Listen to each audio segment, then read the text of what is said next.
It's Jim CB back again, and it's about time I do this because I've been wanting to do it for a while now. So later on, I'm going to do I'm going to do uh, a review on King's Disease 2. But before I do part 2, I feel I have to do the breakdown of King's Disease 1. Now, this is still entirely produced, both projects are entirely produced by Hit Boy, as most people may know. I'm not going to compare the two because I think they're two different projects set a year apart, worked on at different times. So, before I get into this, this is just what I'm coming to do. I know I'm late. That's my disclaimer. I know Jim's TV is late on this. But I have to review this album. So I'm going to play it in the background from start to finish. I don't know how this whole, copyright crap works, but if I'm playing the music and on camera, I don't think that it'll be an issue because I'll show my title screen. So we're going to start on that in a second.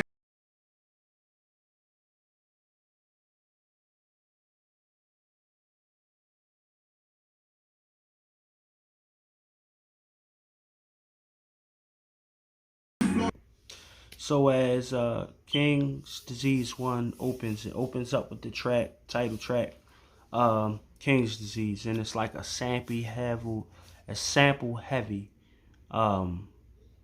track, and he immediately explodes on it, and I want to play it back, so that's what I'm going to do. I'm going to play it back again.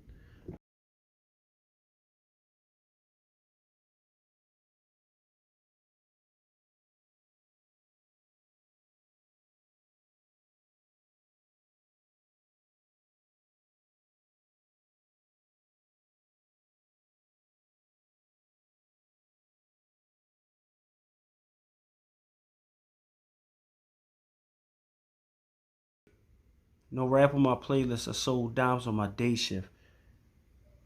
Like, he's pretty much breaking down his youth, and he's going back. He's going back to bring you forward with this song. So I'm picking out certain bars and things like that of that nature, so I can pretty much give you pretty much the same vivid picture he's giving you, because that's what it's giving me. It's giving me that classic Nas vibe, that back in the day, descriptive storytelling right off the rip. Right off the rip. He's going into how he feels now, how he felt then, what brought him to this point. And at the end of the track, he basically explains what the concept of King's Disease is and how you can get to that point and what we do to get to that point. It's a very dope track. Great start. Great start. Very great start to this album. So I'm gonna get into the second track now. Produced by Hit Boy. Still, the whole project's produced by Hit Boy. Everybody knows that. This is Blue Benz. Blue Benz. It comes on with a sample of, I believe, someone talking. I don't know if it's a preacher or a speaker or something like that. But I'm gonna play this second track, just a piece of it. I don't want no trouble, YouTube. I don't want no trouble. One of the big questions about things we Blue Benz. What the value of it is. Is it really worth it? It's another nostalgic 90s feeling type of record. But it has that up-to-date vibe.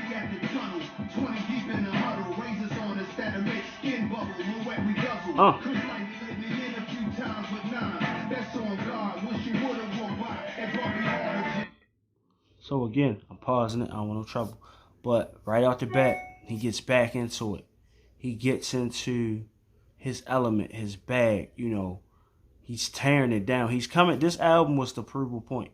And these beats are not garbage, by the way. Stop that. I think these are very, very nostalgic beats. This is great production here by Hit Boy. He's not trying to give Nas something that Nas is not used to, something not outside of Nas's element, but it's something refreshing to hear from Nas, because he usually doesn't work with producers outside of who he's used to working with. I would say that most of the time he works with Celeb, Remy, and things like that. People that was, more who helped Nas develop his sound. And a lot of times, because certain stages of your career you need to reinvent. So first, the first half was the early production, of course, Large Professor, Pete Rock, guys like that, which helped make him classics. But no artist wants to continue their career sounding the same, so he switched up his production here and there. It was very different from Illmatic, and so on and so forth. So each one of his albums, he tried to do something outside of what he normally does. It doesn't always work, and that's for any artist. But I like what he did here with Hit Boy. I like what Hit Boy did for him. He didn't go with all of that. Like, just imagine if you wouldn't give Nas a Niggas in Paris type of record. That doesn't matter. I'm not saying that Nas can't do it, but that's not something. But this track, back to the track, Blue Benz. So it comes on, Bryce Strong. He hits you right out the gate. This is a bar-filled album. By this time, I believe everyone has heard it. This is King's Disease review. This is late for me, okay? But Blue Benz, it's just like, I don't even know the hook. It's just a dope record because, it's called Blue Benz, but it's really nothing about the car. It's just a lifestyle. He's embracing his lifestyle and how he wants lived, and the things that he went through. But this album, Nas is that guy. He's gonna take you back. He's gonna explain things that he feels need to be explained. So we're gonna get back in.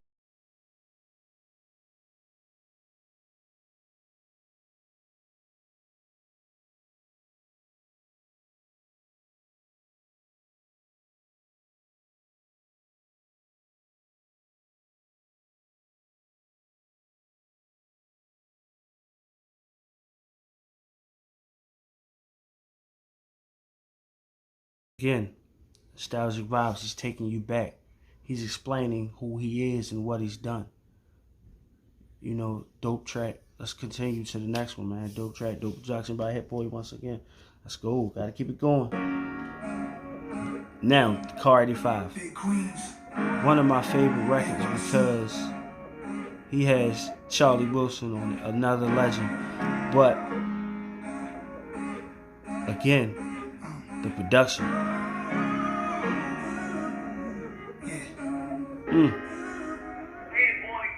Nostalgic vibes again, just nostalgic vibes. Taking you back.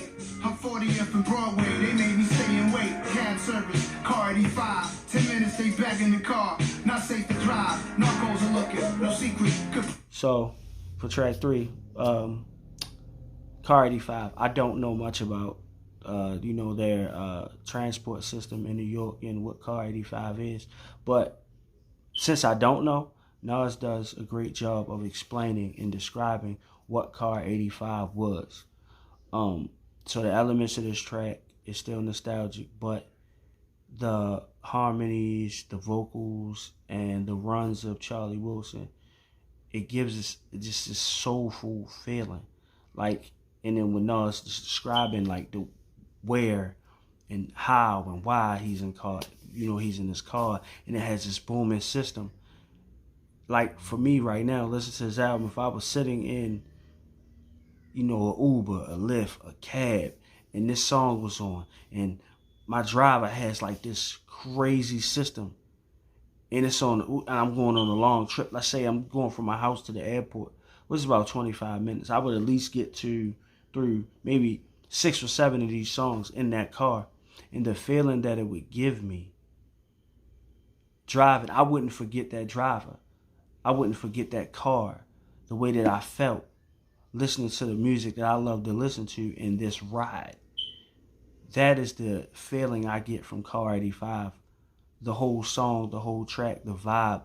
it just sets it up. It sets up that road trip type of feeling. This is one of those albums you could probably hit play on and just drive around for a minute. You know, and a lot of classic hip hop albums are like that, or older. And I'm not saying this is a classic. Enough time hasn't passed yet for that. But very dope track. Love the runs by Charlie Wilson. Love the descriptive details by Nas. These are 3 tracks with 3 tracks in, and I know what type of project I'm getting. Again, by now everybody's heard it. So let's get to this next track. Let me look down the track list. Let me get to this next track really quickly. Ultra Black. I believe this was, I'm gonna skip this because I believe it was one of those, it was off a soundtrack, and it was the lead single for the album. I'm pretty sure everyone's heard it. But you know, it's the feeling about, you know, us, about being one of us, feeling, you know, matter of fact, we're gonna play a little bit of it.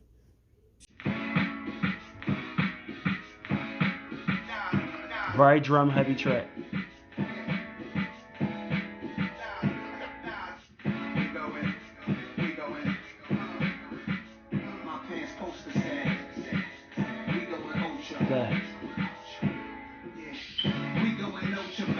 And you know, it's basically about being unapologetically black. It's a song that speaks directly to us, that speaks directly for us, and I appreciate it.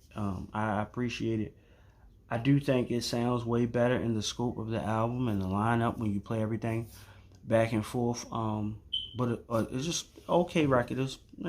It's just, it fits well within the album. It's not one of those, oh my God, I love it. But I understand what the song means, so it hits different for me. It has more value and more weight because of, it's a reflection of feeling unapologetically black, which we all should feel. Whatever you are, whoever you are, you should feel unapologetically who you are, what you are, and you at all times. That's a very important message that most people don't feel most of the time. So we're gonna get into this next track, 27 Summers. I got to do this quick because I'm trying to just, you know, breeze through, because I'm pretty sure everyone's heard the album. So we're gonna get into it. 27 Summers. I'm having a problem with my player here. There we go. It's got like a trap-esque, still nostalgic vibe. That bass line crazy. And he comes on disrespectful on this track. It's that ice grill, that mean mug, that.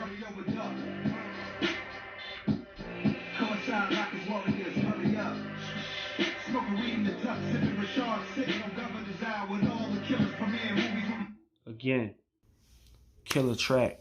Unapologetically himself.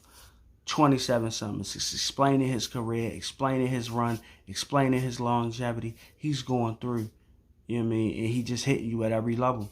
You get what I'm saying? So when you hear this, it's that mean mug ice, you know, that ice grill type of feeling. Because sometimes, you know, we think that, you know, art is subjective, right? So we think that people don't hear what has been said in the media, has been said, you know, and this is him being unapologetic. Him, like, nigga, y'all must have forgot who I was. I'm Nasir Jones. I do this shit. I'm a legend. And this is him feeling like, so I've survived 27 summers in this game. There's nothing you can tell me. That's the basis of this track. That's the concept. That's what it means. So when that beat comes on, that bass line heavy, and he comes in with that strong verbiage, that strong bitch, y'all must have forgot who I was. And that's why I like this track, because it's rebellious, it's authentic, and it's pretty much what a sophisticated gangster does. I ain't gonna run up more on you, punching you mouth. I'm just explaining to you how I feel on this record. And when I come on and I lead with that first letter, that first word, and nothing else had to be explained. I'm getting ready to show you who I am. You feel me? Another dope track. So far, so good. 6. I love this, by the way. Like, this is a dope project. One of the best projects of last year. Not all of the beats agree with me, but for what for what and who Nas is as an artist, Hit Boy kind of tailor made, and he's good. He's getting very good. Hit Boy's getting very good at tailor making production for certain artists and for artists in general. Like he feel like he can lock in with anybody, and they can sit together and develop a sound that's new and old at the same time and still be unique. So that's a gift of Hit Boy, and that's what a producer does, by the way. So shout out to Hit Boy, shout out to Nas. 27 Seconds Summers is one of my favorite records on here. All right, Replace Me, Big Sean and Don Toliver. Oh, this is one of them. Okay, I know what this is. It's one of them vibey joints. Something kind of for the ladies, something with a love song. Something like a love song. Replace me, nobody else.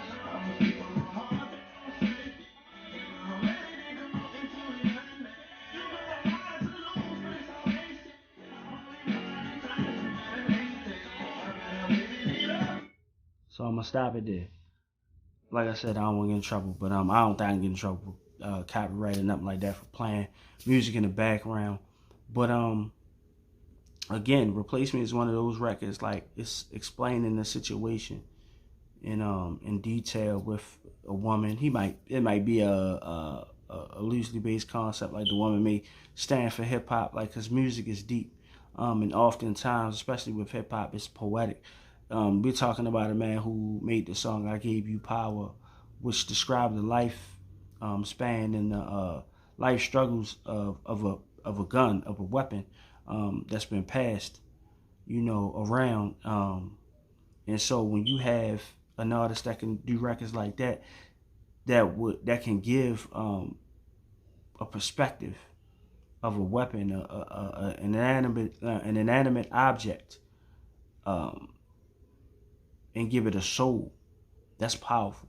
So I'm pretty sure this is talking about a woman, but it could be one of those situations. But Replace Me, another cool record. It's a dope record, but it's like, I believe that this record is okay. I don't think that it's super great. I like the record, but I like 27 Summers better, I'm just saying. But it's not about that. It's about the project as a whole, and I believe that you can press play and let this run, this whole entire album. But Replace Me is one of those records that it speaks to situations that you may go through in life with a woman, significant other, what have you. Excuse me, because of the fact that, oftentimes people think it's easy to replace people or get rid of people or push people to the wayside and not acknowledge their fears, their gifts, their goals, and things like that. He's just saying, I'm not. You just can't easily replace me. I'm not easily replaceable. You want this thing, fight for it. You know what I'm saying? Don't just give up on me. And I agree with that. I respect that. I respect that thought process and that concept. So that's what I thought of Replace Me. To me, I definitely thought it was a cool track. Let's get to the next one though. To the Wars one with Lil Durk. Oh man, this thing is crazy. Now I'm probably not gonna play this one. But one of my favorite records. It shows a different side to Lil Durk. And I think right after this record and a couple other records, they started really calling him the voice, like he's the voice of the young people. And I agree with that in some sense because, somebody got to lead. It takes a young man to lead these gangs out of these wars that they're in, man. And somebody who's of that culture, change your music, change your message, and it's starting with this record, doing a record with Nas, until the Wars won. So I'm gonna play that in a second. Give me a minute. So I'm about to play this the Wars One record, to the Wars One record with Nas, and Lil Durk, man. So this the next track. It's track number 7, I believe. Dope track.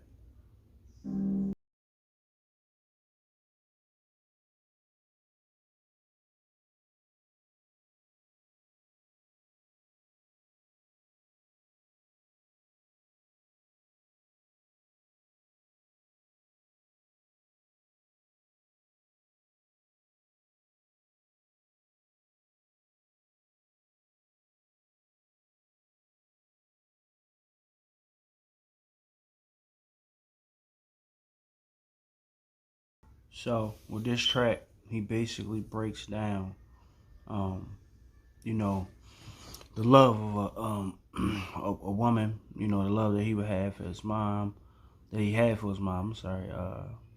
Rest in peace to Nas's mom.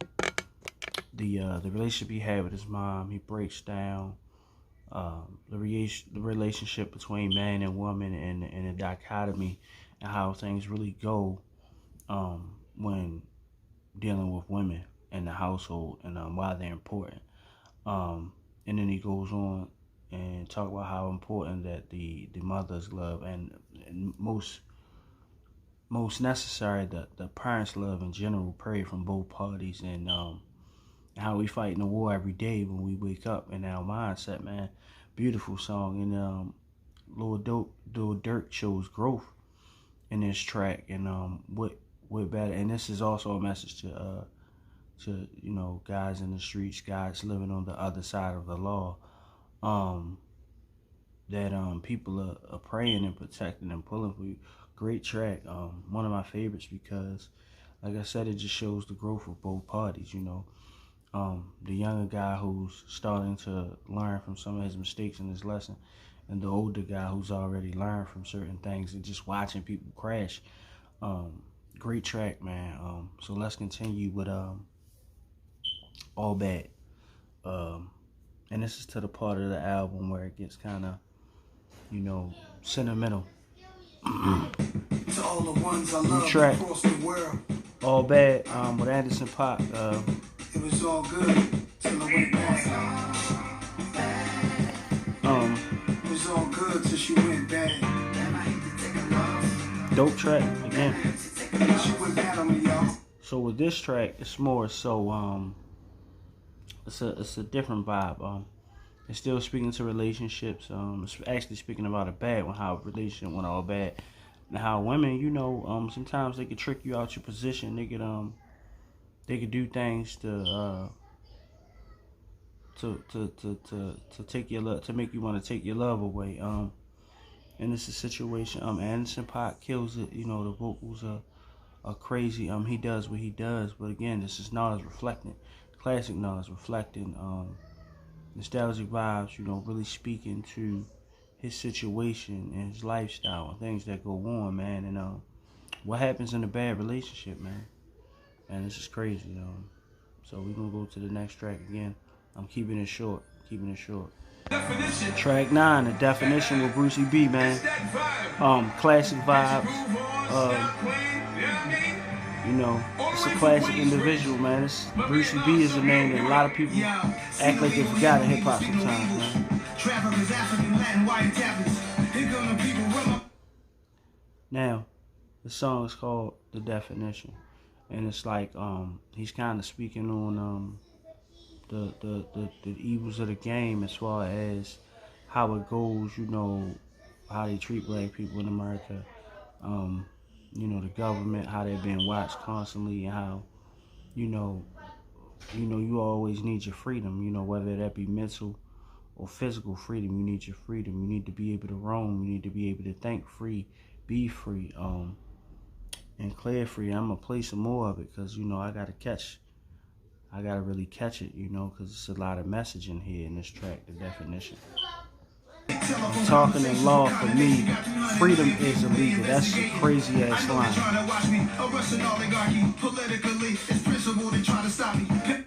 Crazy track, man. We're gonna go on to the next one, Full Circle, and this is with the Firm. AZ, Nas, Core Mega, the original Firm before Nature got involved. But yeah, man, I'm about to play this next track. This about to be crazy. Not the whole thing, just something. I'm trying to get through it, man. Alright, here we go. Playing it again. Gotta get my energy back up, you know. Oh shoot, man. I hate the computer sometimes. Act crazy. You know, do certain things, man. There we go. Yes. Something new from my man Nas. This is one famous all the way from Queens. And again, I'm playing it from title, you know. Something new. Here we go. Yeah. See no evil, hear no evil, speak no evil. I replayed this second track again, another track again, but this track 10 full turkey with the firm. My man killing it, man. So far so good. I love this album, by the way. So if y'all hate it, fuck y'all, y'all suck. But I'm sorry, forget y'all suck. But yeah. It's up to me and you go through introspection. You ain't go to you now. My heart ain't cold as it was, and I go through multiple love triangles over and over enough. I talk to my body. Again, another track about growth. Throughout an individual's life, you know. Solid hip production by Hit Boy again. Killed this whole album, but again, another classic song about relationships and growth and growth throughout life. Like, to get to this stage of your life is a blessing, because you essentially, he's what, in his late 40s, I believe. He's essentially been through trial and error through his whole life, and he's learned. So in this album, I'm getting lessons as I listen, and which most people do. So this album hits different for me. So for the younger crowd, it may not be the same. Now I'm turning 34 in like 3 weeks. So for me, this album means a lot, because I've been through some of these things. Not all, but some. So when he's talking about full circle, when you're in your life and you come full circle, when you used to treat people a certain way, women a certain way, your friends a certain way, you kind of, when you're younger, you kind of treat them with some type of weird disregard. And you know, that's not something that you should do. So as you get older, you learn how to treat people based upon people who treated you greasy, grimy, or you know, disregarded you with reckless and abandoned. And so when you get to this point in your life, you learn how to treat people. You learn how to grow from the things you put people through, and the things that people put you through. So growing lessons, growing pains, man. Dope track, full circle. The title explains itself, man.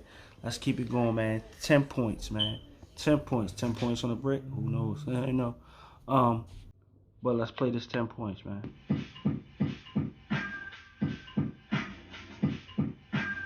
Got a kind of boom bap vibe to it. Hit Boy got in the old school nostalgia bag. This is what I'm saying. The merging of worlds. Like we're not savvy enough to make our standard figures. And ain't nobody in no cult. I give so much financially give away, but there's an aspect of that that's crippling to us today. Still coping and dealing with my environment. Important note, still coping and dealing with his environment. Notice how he still goes through things from the trauma and the things that he's been through early on. But he's showing you that he's grown from it. You know, even with the investment deals, even with the moves he's making outside of the music, it's all growth, you know. So when people judge that Sorry Not Sorry song off the Khaled CD, a lot of people don't even understand some of the things that they're explaining and talking about. But, you know, once you lived a little, once you learned a lot, you can appreciate certain things that and certain stories that artists tell that you weren't privy to in the past. So again, you got to learn to live with yourself, love yourself, and learn from your lessons. You know, that's what this is about. And the concept behind King's Disease is about being unappreciative of the things that you have or had, and learning to appreciate them while they're in the present, while you have them. And that's people included. You know, that's what this album is about. So that 10 points record, like, it goes in, he's explaining things, you know. And then it's even the next song number 12 is The Cure. Like, you know, this may be setting up for him to give us like what he believes will be the cure behind, you know, sDisease. So and that's actually something that they use, like he even explained in the beginning of the album.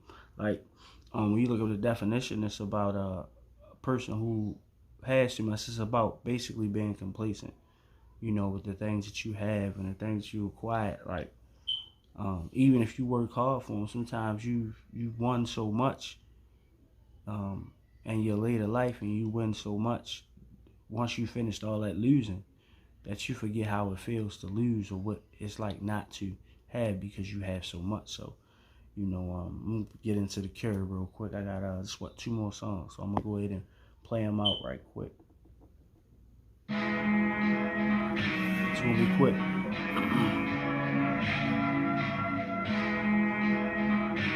I don't really like this beat too much when it comes in, like. Too many changes, you change from your greatness, become a byproduct of yourself. All for the paper, regardless. Growth. The market It's talking to you growth. as an old ass artist. The McCartneys live past the Lennons, but Lennon's the hardest. Stay on your path, stay on your craft. So what he essentially says is, stay on your path, stay on your craft, stay on your grind. They don't always know how to treat you when you're an artist and when you're great. They tell you you're too old, you're past your prime, you're not the same, your music don't sound the same, you don't make things the same. This is how a lot of those older artists feel. And I'm pretty sure him and Jay-Z had felt like this.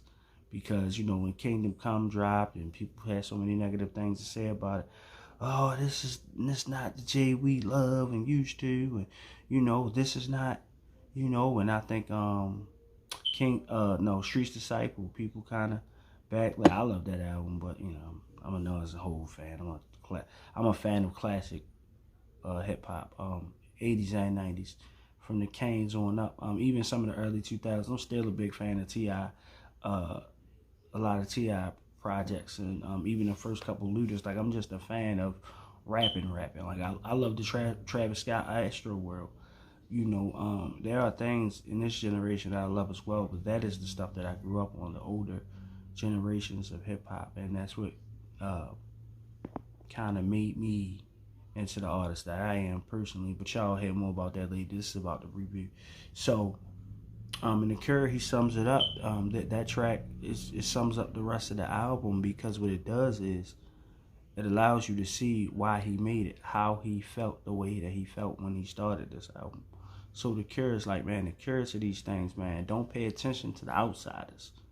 You know what I'm saying? And the things that, you can't change and stuff like that. Pay attention to what you're doing. Stay tunnel vision, locked into what you're doing. Because when you focus on your craft and what you got going on and building and helping other people as like yourself build, you won't have time to worry about the things that you deem unnecessary. And that's what that's about. All right, last track, man, Spicy, with Fabio Foreign and ASAP Ferg, man.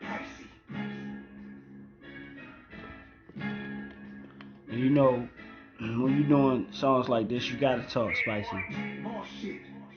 Your lordship, niggas talking yachts and some more shit. I used to run the block, now I'm corporate. Hopping out, it's sun when the doors lift. So this is a trap style beat, and it's the last song on the album. So this is a trap style beat, by Hit Boy, and Nas delivers on it, man. He talks that talk, again, talking to growth. You gotta talk spicy though. You gotta let them know where you at. What you doing, what you into. Like I said again, the investments, the the corporate side of things. Coming from the block and being able to do that with all the different investments, and being a multi-millionaire. That's and creating generational wealth for your family. You gotta talk spicy about that. And where you at. It's because you accomplished something. You proud of it. So it's not always bragging and boasting. It's just about, being comfortable with speaking in your truth and living your truth. You work hard for something. You wanna share. You wanna let people know, man, I did this. It was me. Not by himself, of course, but he letting you know. And then he put the youngins on here, man. He reached out. You know, he reached out a lot on this album outside his norm. He wanted to connect with people. That's what it seemed like, man. It made for great music. Some of these collaborations don't seem like Nas was doing, but at the end of the day, man, you know, you got to work with others. You got to collaborate. You got to also, you know, check the temperature, you know, because by him being an older guy, you know, some of these things, you know, that the young people are doing, you know, he's not, you know, you're not always into the clubs or outside with the youngins and knowing what's going on. So, and when you reach back sometimes, you know, it ain't always an agenda behind it. Hey, listen, I like what you're doing, young man. You know, I want you to be a part of what I'm doing. I got this project and it's Nas. You know, these young guys are coming. They're going to come. Like, shit, if Nas asked me to do a record today or tomorrow, I'm going to do it. Like, if anybody, because for one, it's a good look for that artist. Two, how can you say no to a legend? And you know, some people just want to thank him, you know. Like, I appreciate this album for what it was, you know. I need people to stop beating up Nas for his beat selection, man, because some things, you may not like the beat, but the beat might have fit the vibe that he was in when he made that song. Because when you're an artist, sometimes you might pick a beat that everybody else don't like. It's something different. But if you liked it and you were able to create to it, there's nothing wrong with that. It's just the vibe you was in, and some artists like to do things different. But some of the beats that he chose, could you make a beat to it? I mean, could you make a song to it? Could you write to it? You know, could you create a masterpiece to some of these beats that he picks? You can't say that it's whack or it's not good production. He has terrible ear in production. If he had a terrible ear in production, his career wouldn't have lasted this long. Somebody liked it. Somebody listened to it. Just because you don't like it don't mean that Nas has the worst beat selection. And me and a lot of the peers that grew up listening to him are tired of hearing that, man. Like, because to be honest, every artist, you know, have a phase where they pick beats that you might not like. But it fits the project. It fits their vision. You can't tell them how to deliver their vision to the world, man. But this album, to me, is crazy. Like, again, spicy, man. He getting in his bags, different flows, different cadences, different pockets in which he rhymes in, you know, and he's still talking his talk. He's still being him. He did not change. All he did was elevate his game over this different production. So people have to honor that, man. And I would say this is, to me, man, like I said, I could play it through, but to be honest, in all fairness, I like 11 out of 13 of these tracks. And even the ones, I love 11 out of 13 of these tracks. And the other couple I just like. I mean, even some of the ones that I say I love, I had to find time, you know, to love them. You know, I think about not just the beat and, you know, the features. I think about what he's saying, the messaging. I think about the titles of the song, the way that it was constructed.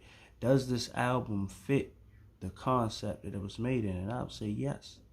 So to me, it needs a little bit more time, but I think this has the potential of being a classic. And like I said, later on, I will get into reviewing part 2, sDisease 2, but I had to check the first one. I had to come and review the first one before I could go get to the second one, man. So, Gems TV, you know, that's who I am. Gems TV 87. Like, share, subscribe, hit that notification bell on that YouTube platform. And I am out, man. Bless up. Shout out to Nas. Shout out to hip hop. Shout out to the game.